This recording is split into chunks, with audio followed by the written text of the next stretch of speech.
Cool, awesome. So, welcome back to Chris C. Yates podcast, Fighting the Burnout. Today we have Jake. He is an amazing man. I met him through another course that I've done, and he is a sales rock star. The man works harder than probably most people I know. He's a savage on the phone, kind of like Jeff's a savage with marketing. He's a savage on the phone, but as we all have backstories, we all have current stories, and we all, experience some form of what we call burnout, or being a bit over situations, or feeling a bit drained. So yeah, so instead of me as usual, I like to hear from what people have to say about themselves. So, uh, Jake, why don't you tell us a bit about yourself? Tell us about who you are, what you do, a bit of backstory. All right, so I was born in Texas, raised in California, moved to Miami when I was 11 years old. My parents separated. Father wasn't in the house, so Miami was an interesting place to just be roaming. Mm. I was roaming with the wrong crowd, and ran into some situations where I started to maybe try and fill a void with drugs, alcohol, and all types of things, and was definitely running with the wrong crowd. The father not being in the house, I was looking up to different types of males that just probably didn't have my best interests at heart. Mm. Long story short, I ended up in prison for 7.5 years. Between the ages of 18 to 22, I'd gotten into enough trouble to do 7.5 years in prison. Wow. It's not a fun place to be, I'll tell you that much, but it looks like a lot of people are going to get a feeling of what that's like right now. Yeah, with the whole coronavirus thing going on. Yeah. If you want some tips and strategies, just hit me up on Facebook, Jake Cortez. I'll give you some, maybe do some jumping jacks and push-ups. Now, jokes aside, I believe everybody comes to this planet with things that they need to learn. And unfortunately, it was a part of my path to have gone down that route. And thankfully, as a result of that path, I'm able to reach people that I otherwise couldn't. And some people can't because they can't relate. But as a result of me having been there, I do speaking events in prisons, and I speak to people that are getting out, that are on their way in. And I kind of give them hope in the form of some of the things that I was blessed to just develop over times. Going to prison the first time, the second time, and the third time, I started to say, you know what, this is bullshit. Your mom didn't raise you this way. You're causing pain in your life, pain in your family's life, pain in your friend's life, and you would never really want that for people. How do you fix this? How do you recalibrate your brain? And those were the questions I was asking, and I had to figure it out. Yeah, as Tony Robbins, we both are Tony Robbins fans. As he says, you got to ask the right questions, not the bad questions. So you started to ask yourself the right questions on why you were there, what you were doing. This wasn't what you're meant to be doing. You move forward. Right. What on next?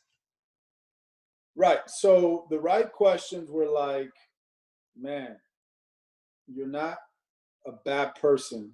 You are just doing stupid stuff. Yeah. You could be a good person and do dumb shit, and guess what? You get dumb results. And I was getting dumb results, and I was like, well, all right, you're 18, you're 20, and you're 24. These are the separate times that I went into prison. And around the second time, I'm saying to myself, like, if anybody would have hurt your mother, you would hurt them. And here you are hurting her the most. And when I really sat with that pain that I was creating in my family's life, like my mom would she would die to protect her kids. She had that level of care. She was like Mama Bear protecting her 4 cubs. And here I am, the oldest of 4. Thankfully, none of my siblings followed in my path. They're like, oh shit, Jake's in prison again. I'm not doing that. You're the anti-role model. It was all the things you don't do, like when I discovered weed, I get my little brother, like I'm the kid that says, I'm thinking of all the things that can go right. My middle brother, who's close in age, I'm 38, he's 37. he thinks about all the things that can go wrong. Yeah. So you can imagine those two personalities under one roof. I'm like, yo, Chris, you should check this out, man. This is some good shit. We'd smoke. And my brother was the total opposite. So I was hooked on drugs for a good portion of my life. And my brother was the opposite. He paid attention to like all the crazy stuff that was happening in my life. And he just said, you know what? I don't want a part of that. You know, there was reinforcement, you know, not from my mom's side or anything like that. And not even my grandfather, but, you know, my dad had substance abuse challenges. And it was just one of those things where it was okay. It was okay. And so when I asked myself the question, like, are you going to continue to hurt your mom by being selfish? Because that's essentially what I was doing. The drugs, the alcohol, the partying. Growing up in Miami, there was parties every weekend. I was in South Beach every weekend. The party started on like Saturday, wouldn't end till like Monday. And then you got to just like figure out how to like get back to reality because your brain is so shaken. And when I was sitting with all the stuff that I had created, my life that I'd created all the way up until that point, I started to analyze how things unwinded. And at 11 years old, when my father sat me down on the couch and said, Jake, listen, it's not working out with me and your mom. You know, things are just not going well. You're not the man of the house. And he left the next day. And I don't have any resentment or anything like that with my father. We have a great relationship now. Tony Robbins talks about blaming effectively. And for a very long time, I hated my father. I hated him. It wasn't because like anything other than the fact that the story I created is he betrayed the family. Yeah. He betrayed the family. I hate you. I want you to know that I hate you. And my mother, she stood strong and she's like, Jake, listen, no matter how you feel, he's still your father. And the fact that regardless that my father hurt my mother by doing what he did, my mother never held any ill will towards my father, was not at his throat or anything like that. So the only type of love that I know is one that you can never flip a switch. Like if you're my boy and I got love for you and you do something, you steal from me or do something like that, I can never hate you. The only thing that I can do at that point is create distance between you and I because I don't understand what you're going through. It will never be hate because I don't have that in my heart. I wasn't raised that way. I don't even understand that. Like when two couples get married and then they get divorced and now one is trying to go at the other one's throat and the other one's trying to go at the other one's throat. I don't understand. I don't know that love. It's foreign, like that love-hate. Yeah. A lot of people say there's opposites in life, like you have black, white, night, day, male, female. In my book, love doesn't have an opposite like hate. Like maybe indifference, but not hate. Because I don't feel love is of this world. It requires you to do stuff that's not natural. Like you have to kind of get out of your, it's not always comfortable. There's the great parts of love, but then there's the aspects of it's an action. It's you getting up in the morning to make your spouse breakfast. It's you making sure that your spouse is taken care of and going that extra mile. Those actions are love. So spending that amount of time in prison, and my first time in prison, I was 18 years old, so I was housed with kids my age, between the ages of 16 and 24, and there wasn't no real reasoning. Although I'm good with communication, people that age and have that amount of testosterone, it was all fighting. So I spent a good portion of my incarceration on that first bid fighting. And I became really good at fighting to the point where if it happened, I was just releasing all of the pent up anger. And this person realized that maybe they shouldn't have got into this with me. Now, don't get me wrong. There were some people that I said to myself, "Oh shit, I don't want any beef." Like I'm talking about dudes that are straight killers. Like you look in their eyes and you see nothing but death, gold teeth, tattoos, everything. And I'm like, man, hell no. You know, I picked my battles. Yeah. So what ended up happening on that first bid, I ended up hitting this dude with a lock, and I sent him to the hospital because it was basically him and his friends were going to jump on me the next day. So I said, you know, I'm going to have to do what I had to do. And what ended up happening is they put me in confinement for a year. Oh, wow. And it was probably the most revelatory experience of my life, because you're just in a box, dude, and they feed you through a flap in the door. And I had to learn how to create a steady routine. So every Monday, Wednesdays, and Fridays that they would let us out to take a shower, I would do 500 jumping jacks, I would do 500 crunches, and I'd do 250 push-ups every Monday, Wednesday, and Friday, no matter how I felt. I would get it in a 6x8 cell. Then they come pop the flap, they take us to the shower. I read the whole Bible, cover to cover. But this is where life took a turn, where I started asking myself questions that would help me on my trajectory.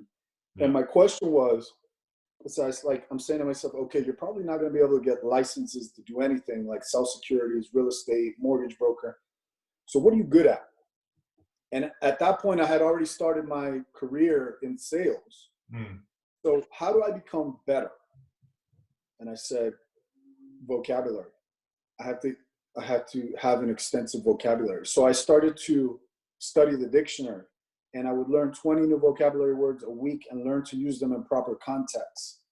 And I became fascinated with communication, and I made a point to become an effective communicator. So not so much just being great at speaking, but also listening to the point where I can pull out of the person that I'm, creating rapport with and that might have a sale with, is pulling out of them what they're not discussing, like what they're not talking about. Objections are not always spoken. So it's kind of like creating a line of questioning that's going to get them in a position where they can just reveal as much information I need. And sometimes they won't even get to the real objection, but since I kind of by deductive reasoning now know what it is, I'll just cover that. Yeah. I'll know to cover it on an intuitive level.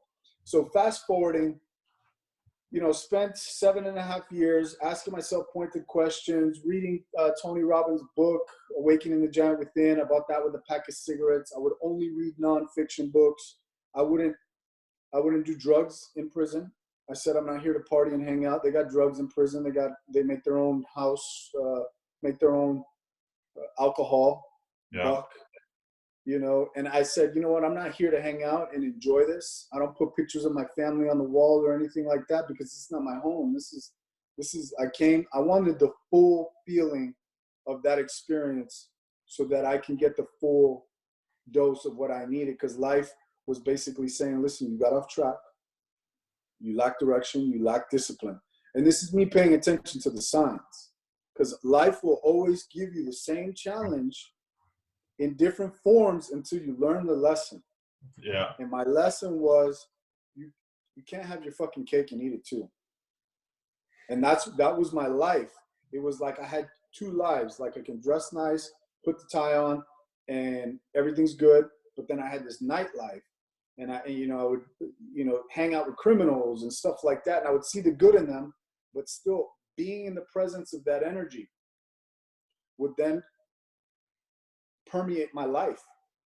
So now I keep everything clean. If I don't know, like I created this after the second time I went to prison, which was for a fight. The first time I robbed the house and I got caught. The second time, my buddy got into a fight in South Beach. Wasn't my fight. I got hit with a bottle and I beat that dude up. And I went to prison for a year.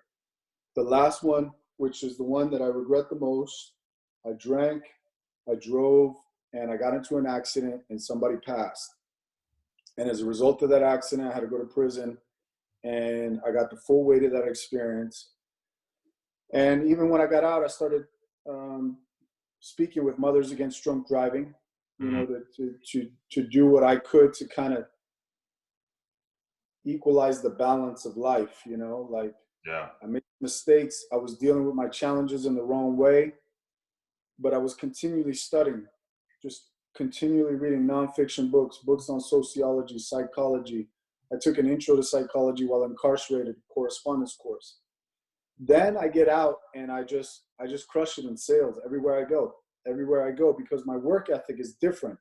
Yeah. My work ethic is like, I get in there, I focus, I drive, and I take the bat home. Now, to kind of bring it around, burnout, I got really good in sales because for a year, over the phone sales is all I was doing from 9 a.m. to 8 p.m. Monday through Friday, and Saturdays 10 to 4. And this is for a whole year. Yeah. So working a lot, doing a lot, pushing hard. As hard as I could. And at that point, while I was working so many hours, is because my option was to be out at work or to be at the work release center, which I was still not technically free. So there'd be no incentive for me to be there because I'd just be laying on my bunk reading or something like that. So I spent all those hours, 9 a.m. to 8 p.m., Monday through Friday, Saturdays 10 to 4. I got sick one time. I sounded like Charlie Sheen on the phone. I was still on the phone grinding it out. I was still grinding it out. But one of the things that I had learned is, especially when you're type A or you're just high energy, you could be a female and you still have that type A energy, is you got to learn how to switch gears. You got to learn how to switch gears. And there was a time there where, so I went from salesman to manager to owner of my own call center in a matter of about 4 to 5 years. Wow. So then I was running the call center, 10, 12 guys on phones. And that environment's a very high pressure environment because everybody on the sales floor is commission based. So you got to know how to hire. And then you got to pay for the leads. You got to make sure your people are fed. And then you got to deal with the type of people that are not security driven people. They shoot from the hip. So it was just a constant balancing act. And I was always conscious of the burnout. The only thing is, you really have to incorporate training, either working out in the gym or meditating, or, some of the times where I wasn't doing that, my head was just not in the right spot. Yeah. Okay. So real quick, Jake, what would you define burnout as for you? Like, what do you define it as? Burnout for me would be, you just get to the point of beyond exhaustion, fatigue, where you go to bed fatigued, you wake up fatigued, and then you don't have that same energy. You don't have that passion coursing through you to just charge and crush the day.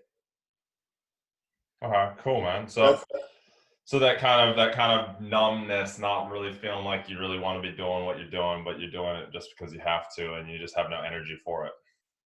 Right. And in sales, if you're apathetic or you just don't have the confidence, you're not closing deals. So what have you learned, or or do you do to overcome or prevent that from happening to you now? So one of the things that I did is I got out of that industry that I was in. I was really good at what I was doing, and I could have stayed in that industry, and I made really, really good money. Really good money. The only thing is, it was like I was giving up a piece of my soul to remain in an industry that wasn't feeding. It was good money, but it wasn't like really good for me as a person, feeding my soul, contributing to society. So what I did is I asked myself the question is, what is something that I could sell? Because at that point, when me and my business partner, we went separate ways. It was more her choice than anything. She wanted to bring the sales in-house, and she just went about it in a hostile way. And I took it as an opportunity to say, you know what? I don't want anything to do with this industry anymore, or these type of people that just don't have, operate by a certain code of ethics. Yeah. And I just said, well, I'm just out. And I said, you know what? I want to sell a product or service where I make X and X amount of money a month, and I don't have to worry about payroll, taxes, or anything like that. And I'm happy to sell it. Yeah. And it lines up with your values and ethics, as you said. Correct. It's a huge thing, isn't it? When your values don't line up with what you're doing, I feel you can get burned out or get drained so much faster than if you have those same values with whatever team you're working with or whatever product you're selling or whatever you're doing. It drives you because you're not feeling like you're doing something against yourself. I don't know what your thoughts on that. Well, in psychology, they call it cognitive dissonance, where your action and your beliefs are in constant conflict. So that process is very abrasive. You know, like you wake up and you're going to do something that you've basically committed your life to doing at that point for a living, and you're running into this situation where you're asking yourself, why am I doing this? You know, like you'll have those fleeting moments where it's just like, why do I want to continue to do this? And a lot of times what happens is people put that in the back of their mind because of income, because of responsibility, because of bills they have to pay. But now the whole world is on lockdown, so you get to figure that out. That you do. You do. So Jake, tell us, what exactly do you do? Like, so now what you're doing is lined up with your values. It's lined up with your ethics. I'm sure that you have times where you feel drained or feel like you're getting, that burnout comes back up. What do you do to help prevent that or, overcome that? Well, burnout is going to arise when you don't give yourself that thinking time, when you're not treating your body, when you're going too hard, when you're locked into that one gear and you don't shift gears. Like when you're in work, well, right now, like working from home is a little weird because you have everything in your home associated with rest and relaxation and all of that other stuff. So maybe in your office or wherever you work, wherever you have your desk at, put up things that are like, that inspire you, like whatever it is that's going to push you in that area. And that this way, when you walk into that area, you know that it's go time, at least for everybody that's working from home, which I guess everybody is as well. Everybody here in New Zealand is over the next, well, not everybody, but most people are working from home or they're not working at all and they got lots of time on their hands. You got lots of time on your hands. Make whatever room you're dedicating to your work or whatever, have it stand out in a way that's not necessarily like related to rest and relaxation, but where you get in the zone. Like I'm in the zone when I'm at the gym. I got my headphones in. Don't talk to me. I'm pushing his weight. If we're working out together, I don't even chat with my workout buddy. We're just getting his weight off our chest. Yeah. And the same thing with whatever it is that you're doing for a living. When you got that little area, just make sure that when you step into that area that you get in the zone, because that's what separates people. That's what separates people, the winners from the losers, and like people that are top notch from the great. Because the great, look at Kobe Bryant, rest in peace. He had this Mamba mentality. And Mamba for him was this energy that he would embody when he was in the zone. Yep. And everybody has that zone. Is just, if you can tap into it and stay there, then you're on it and just ride it. It's almost like shifting that identity. The lady who I was on the podcast, that we had, I interviewed earlier, earlier this week. She and I were talking about, she's an ex-cop as well, and we were talking about, the police are really good at training you to be a cop, but they don't train you what to do when you get home. So like you're saying, have those two different, almost not identities, but two different zones where it's like, okay, cool, I'm here, let's get shit done, I'm here, cool. Take that vest off or, walk out of the office. And as you walk out those doors, you're now, in relaxation mode. You're calm, you're taking care of yourself, you're looking after your family, you're going to the gym, you're doing that so that when you get back to work, then it's like, okay, cool, let's go time. Right. Yeah. Yeah, that's a real good one. It's, almost shifting that. I heard somebody else tell me, again, being an ex-cop, talking to a cop, he's like, man, I'm totally good. He's like, when I zip that vest up, I change into a cop. When I unzip that vest, I'm no longer a cop. He's like, I still have tools and stuff from a cop, but I'm not identifying myself as a cop anymore. I'm now identifying myself as Chris, as Jake, as whoever, you are. Yeah. So what we need to realize is that, and this is something I thought long and hard about, because as somebody who has, these stigmas and stereotypes of, somebody who's gone to prison and stuff like that, I assess who I am as a human being on this planet. And I'd say, you know what, I'm not that. Like, I'm not a criminal. I committed crimes. So, but that was my behavior, and people are not their behavior. No. People are not their behavior. So now if you have a certain zone mentality that when you commit a certain act or you do whatever it is that you do mentally, when I'm in the gym and I put on my headphones, it's go time and I'm locked in and getting the weights. So when whatever it is that you're doing for a living, if you love it and it gives you energy to do it, then you know when you do whatever motion, move, you know, Tony's like, make your move, all that stuff.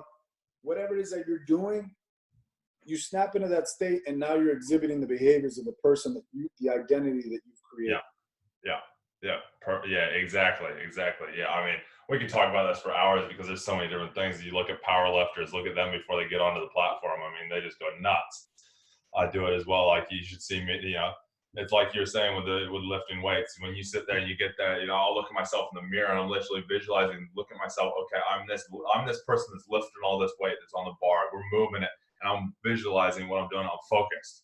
And same thing as, you know, with work, and that can really help prevent that burnout, because when you have passion for something and you're focused in it, you know, you're going for it. And what would you say to somebody if they don't have, they going into work and they don't have that passion and that drive when they're there? Well, then you need to ask if you're doing the right thing, if you're in the right calling. You know, like, you can change a few things within whatever it is that you're doing to then kind of see if this is a fit for you. But you really need to ask yourself, you know, is this work fulfilling? You know, we're only on this planet for 100 years. Who knows? Maybe the technology is going to help us get to 120, probably. But still, it's for a very short time, relatively speaking. Do I want to waste my life eating crap, pretending to do something that I don't like to do just for an income, to pay bills, then to try to speed up later in life, to try and live a life that I fought all this time to live, when all I got to do is just make the necessary steps, to take the necessary steps to figure out what it is that's going to fit best with me. And Tony says it, if this doesn't work, try the next thing. If that doesn't work, try the next thing. If that doesn't work, and I've been through everything. I've tried to sell houses, cars, mortgages, diabetic test strips, you know, you name it, I've attempted to sell it. Now I can say, with what I'm doing, I have my own company now, consulting company for marketing and sales. I'm helping people do what I love to do, which is, you know, sales. And now everybody needs sales right now because everybody's going virtual. So when I'm setting appointments on Zoom, matter of fact, I'm doing the same thing we're doing right now. I just record the Zoom call, chop it up, and use it for my marketing. Yeah, that's the one. Hey, that's the one. It's an interesting thing. So many people, and even I was, you know, and when I was a cop, you know, same thing as, you know, I identified myself for the longest time as I was a cop, and I was like, what else would I do? I'm not enjoying this right now. What else am I going to actually do? Because I'm just a cop. Why would anybody else hire me as anything else? And then I just started trying stuff. I was like, I love fitness, so I got into fitness.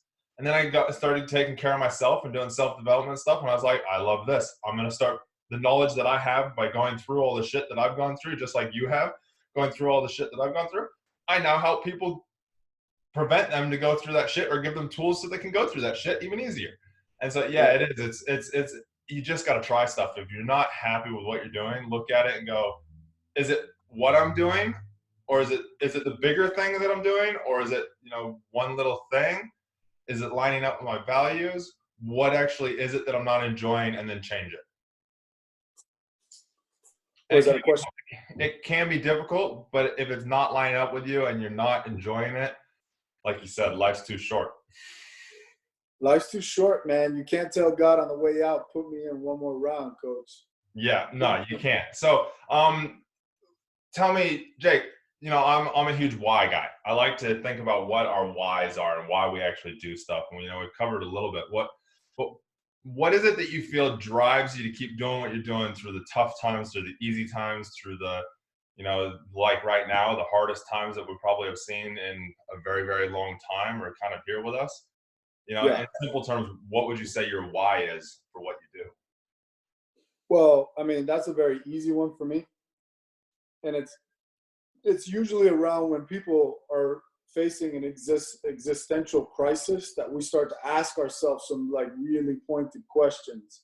And since I've had a series of these throughout my life, I've had the ability to really assess things that really matter and my why. I really want to take care of my mother. My mother's ill. I want to buy her a home. I want to take care of my family. I want that my brother, my sister, if they ever need money, they can hit me up whenever they want. My wife is in Australia. We met in India, and I got to close the gap. Australia and New Zealand have the most stringent immigration laws on the planet, and God has humor. So me and Anastasia met in India. I was living in Miami. She's in Sydney, Australia, and it just so happens that an ex-penal colony is now very particular about who can come to the country. That they are. Yeah, you can come, not you. All right. So I'm kind of dealing with that, but I'll get over that. Just got to be creative. Yeah. But my why is also, my grandfather was living in Cuba when Fidel Castro took over. Yeah. My dad was born in Cuba. I was born in the United States. Now, my grandfather was running businesses over there in Cuba. And from one day to the next, his business belonged to the government. Mm. And I don't care how bad a day I'm having, it can never be that bad.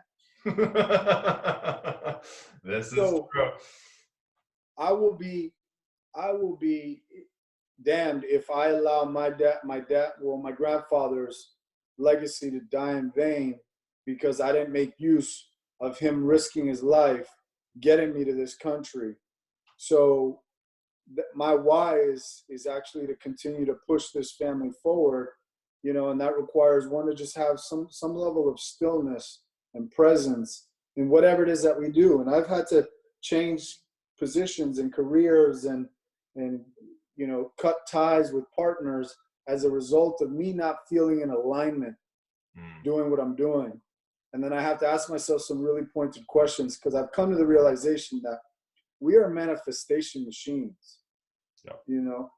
And I wrote things down in 2008 when I read Tony's book, Awakening the Giant Within, about my personal goals, business goals, contribution goals, adventure goals. And I've seen these things manifest themselves in my life. And it's the same thing with my wife. For instance, I was told by a Tony Robbins coach to write down the 15 values that I look for in a woman. First 5, non-negotiable. Yeah. Second 5, maybe 1 or 2 are interchangeable. You're writing them in the order that you value them. Last 5, negotiable. And I was like, all right, cool, I can do that. He's like, whoa, that's not all. Now you have to write down the 15 values of the man you need to become for this woman to show up. Mm. And I was like, boom. Nobody talks about that list. Yeah. Nobody talks about that list. Yeah. And then on top of that, I had this book called The Secret Language of Relationships. And I read that book and I read all the compatibility I had with different weeks because it matches you up by the week you're born in and the week they're born in. And out of a 52-week year, I was only compatible with 4 weeks. And I read all of them and I didn't like any of them except for one. And it just so happens that Anastasia is all 15 of the values. And she's born in that week. There you go. Put it out there. It happens. Yeah. So my Tinder radius went from 10 miles to like 9,000 miles. Like, cause she lived 9,000 miles away. Oh, that's awesome, man. That's awesome. It will definitely work out. I can tell you that much. Shit, I never thought I'd be living in New Zealand when I was younger. All right. So what's your number one, piece of advice for, listeners, when it comes to, say sales? Well, sales is one of those things that you have to become, and this is a good thing that you brought this up because I didn't mention this earlier, but I said to myself, how do I become indispensable? How do I make myself indispensable? And if you're the sales guy, people are like, damn, all right, I like this guy, boom, boom, boom. We get to the application process and I'm like, but I'm going to give this guy a shot. And I put up numbers and it's like my past never happened.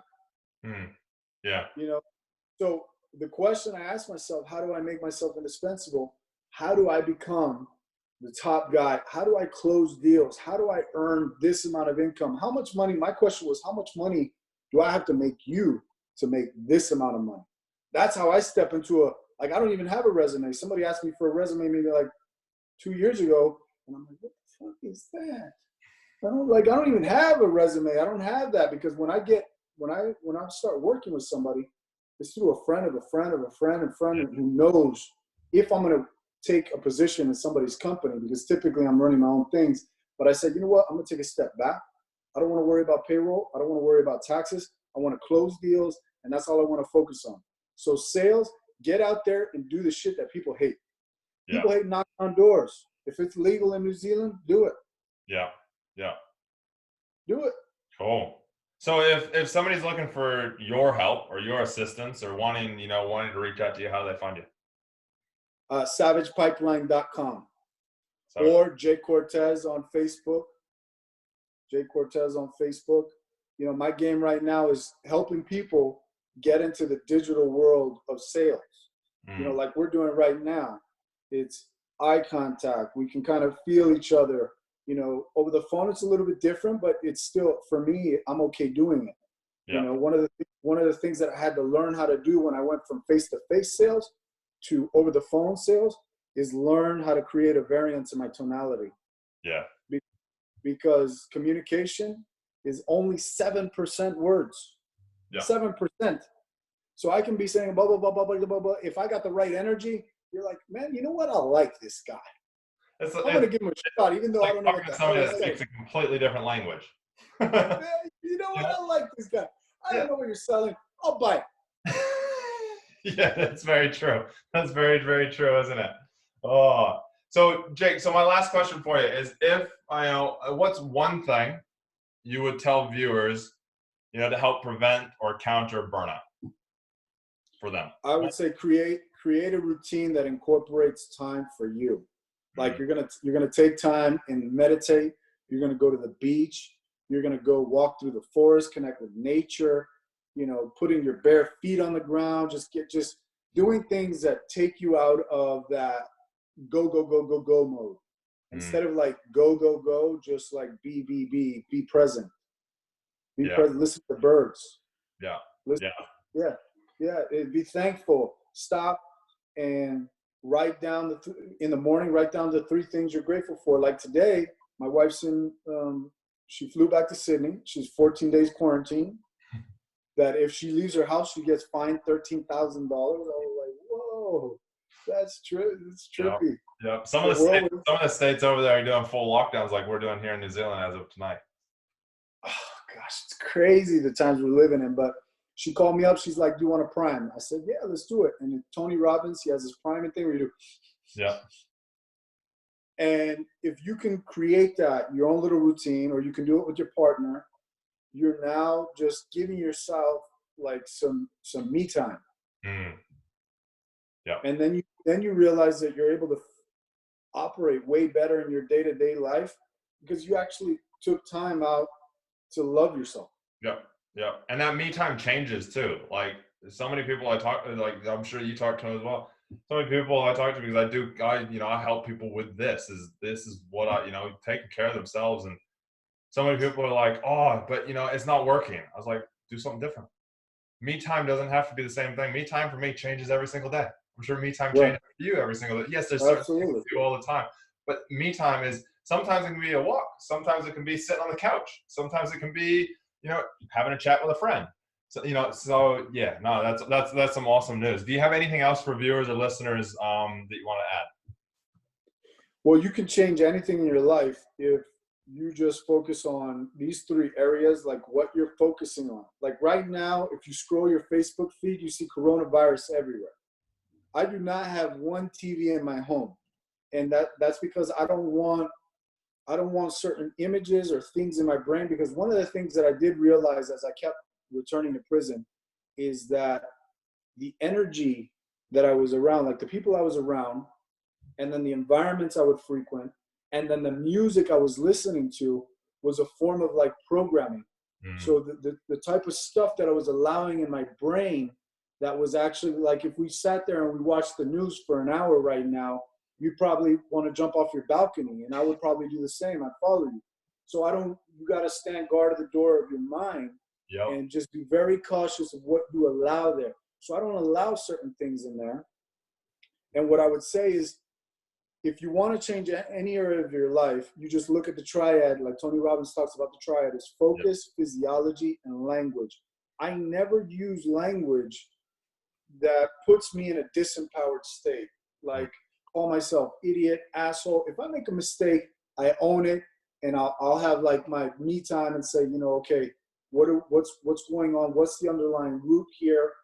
How do we focus on getting me out? Like, whenever I stopped any drug that I was having challenges with, it wasn't because I focused on quitting. It was because I focused on becoming healthy. Because bad habits are not broken, they're replaced. So like, let's say I'm smoking weed a lot, and then I try to run 5 miles, I'd be kicking myself in the ass, because I'd be like, yo, so you want health on one hand, but then on the other hand, you want to smoke. So then I'd have to pick. And if you ever put yourself in a position that you have to pick one thing that's probably detrimental to your health, and let's say you value health like this, you're going to say, you know what, I don't need this in my life anymore. And you're going to have enough leverage to quit whatever's holding you down. Yeah. Awesome, man. That's awesome. Well, thanks for your time, Jake. Really appreciate it. This has been an awesome stuff. I'm sure viewers and listeners have absolutely loved it. I know even I've gotten a lot out of this as well. And again, remember, savagepipeline.com, was it? Savagepipeline.com. Savagepipeline.com. Go have a look. Jake's doing some amazing stuff in the digital aspect now, especially with everything that's going on in the world around coronavirus. If you're listening to this after this, go have a look still. I'm sure it'll still be going on. He'll help you out. And yeah, thanks a lot, Jake, for, coming on. And we shall talk to you next week. Remember, every Friday we have an episode go live and we talk to somebody new. That's Friday, New Zealand time. And yeah, we love you all. Remember, peace out.